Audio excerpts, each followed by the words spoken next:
नमस्कार. कशा आहात सर्वजण? सर्वांना सर्वप्रथम श्री स्वामी समर्थ आणि ओम नमः शिवाय. आजचा दिवस तुम्हाला खूप छान आनंदाचा व आरोग्यदायी जावो. तर कसे आहात सगळेजण? तर मी काय करत आहे, आज गावी जाणार होते, म्हणून मला काय स्वयंपाक करावं ते सुचत नव्हतं. कारण काय झालं होतं, दुपारी आल्या आल्या आम्ही जेवणं केले होते आणि भोपळा उरलेला होता. तर भोपळ्याची भाजी कुणालाच आवडत नाही.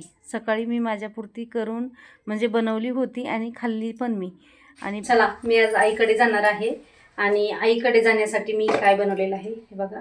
थोडेसे लाडू बनवलेले आहेत आणि ते ह्याच्यात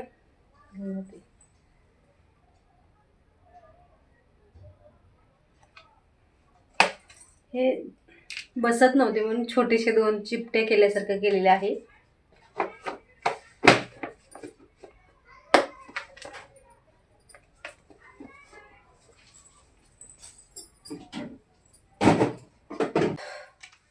आणि राहिलेला भोपळा जो होता तो मात्र आता मी गावी जाणार होते त्यामुळे तसाच राहील. त्यामुळे आता त्याचं काय करावं ते सुचत नव्हतं. भाजी करावी तर कुणी खाणार नाही आहे आणि तसाच ठेवावं तर तो वाया जाईल. या हिशोबानं त्याचं काय करावं ते सुचत नव्हतं. म्हटलं चला, मलाही स्वयंपाक करायला काय करावं ते सुचत नाही आहे. भोपळाही तसाच राहील तर खराब होऊन जाईल.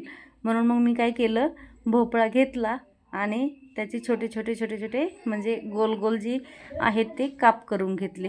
पूर्ण काप करून घेतले आणि बघते तर काय रवा संपला होता. मग थोडंसं बेसन पीठ घेतलं आणि बेसन पिठामध्ये म्हणजे आपल्याला काय करायचं आहे, त्यामध्ये व्यवस्थित सर्व तिखट, मीठ, जिरे, ओवा, लसूण वगैरे सर्व साहित्य जे आहे ना ते भज्यासारखं आपल्याला सर्व मिक्स करून घ्यायचं आहे. आणि हे जी बेसन पिठाचं पाकिट आहे ना ते मोकळं जर ठेवलं तर सांडून जाईल, म्हणून काय केलेलं आहे मी त्याला बंद करून ठेवलेलं आहे. म्हणजे ते सांडण्याची वगैरे भीती नाही आपल्याला. तर असं थोडंसं किचन वगैरे जे आहे ते मी आवरून घेतलेलं आहे आणि म्हटलं चला आता लागूया आपल्या रेसिपीला. तर थोडासा ओवा, थोडेसे जिरे, थोडंसं मीठ म्हणजे चवीपुरतं मीठ, तिखट, हळद घेतलेली आहे. आणि तुम्ही म्हणत असाल ह्या खोक्यामध्ये काय ठेवलेलं आहे, तर ह्याच्यात मी एक सेफ्टी कवर म्हणून मी ह्याच खोक्यामध्ये ज्या आपल्या काचाच्या भरण्या आहेत ना त्या ठेवलेल्या आहेत. का तर एखाद्या वेळेस कसं असतं ना, आपल्या हातातून पडली राहिली तर फुटू नये म्हणून त्याची जी कवर आहेत ना ते त्यालाच ठेवलेले आहेत मी, जेणेकरून की त्याच्यावरती धुळही बसणार नाही आणि ते फुटणारही नाहीत. या हिशोबानं मी त्या भरण्या त्याच्यामध्येच ठेवून दिलेले आहेत. इथं सर्व साहित्य जे आहे ते मी काढून घेतलेलं आहे आणि पीठ जे आहे ते एकजीव करून काय केलेलं आहे, मिक्स करून घेतलेलं आहे, जेणेकरून आपण बटाट्याचे काप वगैरे जे आणि बाकीच्याला तिळ लावते, जेणेकरून आपण बटाट्याचे काप वगैरे जसं लावतो ना तसे आपल्याला हे सुद्धा काप जे आहेत ना ते मिक्स करायचे आहेत. आणि फक्त ह्याला काय करायचं आहे, आपल्याला रवा किंवा तीळ वरून त्याला खरपूसपणा येण्यासाठी आपल्याला लावायचे आहेत. तर त्यासाठी मी काय केलेलं आहे, थोडासा रवा घेतलेला आहे, कारण रवा संपलेला होता. मग जेवढ्याला पुरेल तेवढ्याला मी रवा लावणार आहे आणि बाकीच्यांना थोडेसे तीळ लावणार आहे.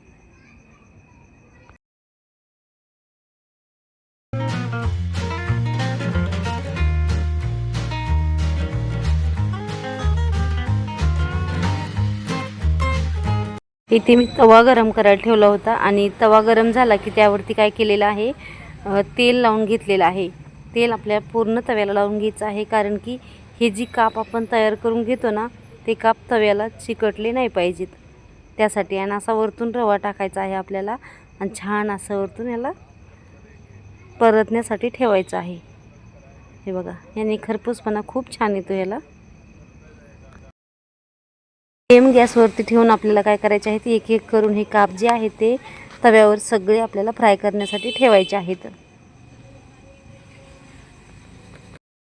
तुमच्या घरामध्ये असे न आवडणारे पदार्थ कुणी खात नाही त्यावेळेस तुम्ही काय करता मला नक्की कमेंट बॉक्समध्ये सांगा. आणि व्हिडिओ जर आवडला तर नक्की तुम्हीसुद्धा ही रेसिपी ट्राय करून बघा. खरंच म्हणजे तुम्ही जर 2-2 जर हे काप करून दिले ना सगळ्यांना तर सगळेजण आवडीनं खातील. कारण काय आहे ना, माझे मिस्टरसुद्धा ही भोपळ्याची भाजी कसलीच खात नव्हते, पण त्यांना खरंच खूप आवडलेली आहेत. मी तर भोपळ्याची भाजी खाते, पण माझ्यापेक्षा जास्त त्यांना आवडलेली आहेत. आता मुलांचं माहीत नाही, कारण मी काय केलं, करून ठेवलं आणि गावी आलेली होती. मुलांना मात्र मी घरीच ठेवलेलं होतं ह्यावेळेस. त्यासाठी त्यांनी खाल्लेत न खाल्लेत काही माहीत नाही. मुलगी तर कशी बघूनच नाक मोडते, त्यामुळे तिचं काही शक्यता मी नाही सांगत आहे, कारण तिनं माझ्यासमोर काही खाल्लं नव्हतं. तर असो, हे बघा दिसायला पण किती छान दिसतात.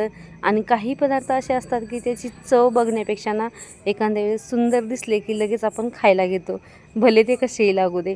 आणि एखाद्या वेळेस मग खूप छान आहेत बाबा, आता आपण घेतलेच तर आहेत तर आपण खाऊया, या पद्धतीने सुद्धा आपण खातो. तर बघा खरंच खूप सुंदर याचं स्ट्रक्चर दिसत आहे आणि पहिल्या वेळेस मी केलेले आहेत. तर खरंच एखादा पदार्थ आपण ज्यावेळेस पहिल्या वेळेस बनवतो आणि अशा आवडीने खातात त्यावेळेस आपल्याला पण खरंच खूप छान वाटतं.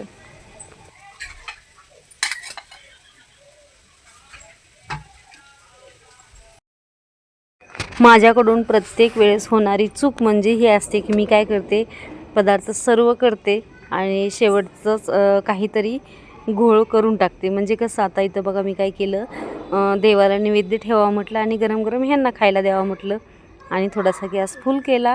तर त्याचं एकीकडचा जो हे आहे ना, तो जास्त कडक आणि थोडासा करपल्यासारखा झालेला आहे. पण हरकत नाही, खूप खुसखुशीत झाल्यामुळे ते पण छान झाले आणि उडून पण गेले.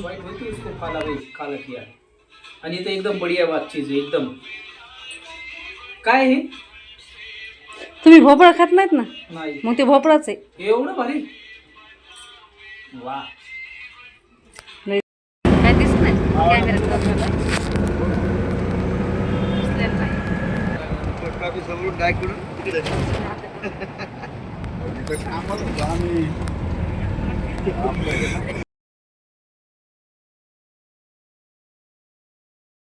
तर चला, हे सर्व झाल्याच्या नंतर मी निघालेली आहे गावी.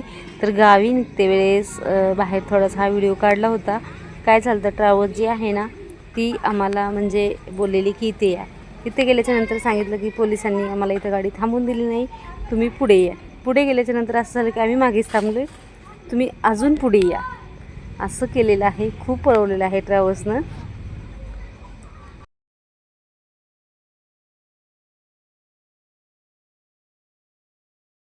तसं गाडीनं खूप पळवलं ह्यावेळेस आम्हाला.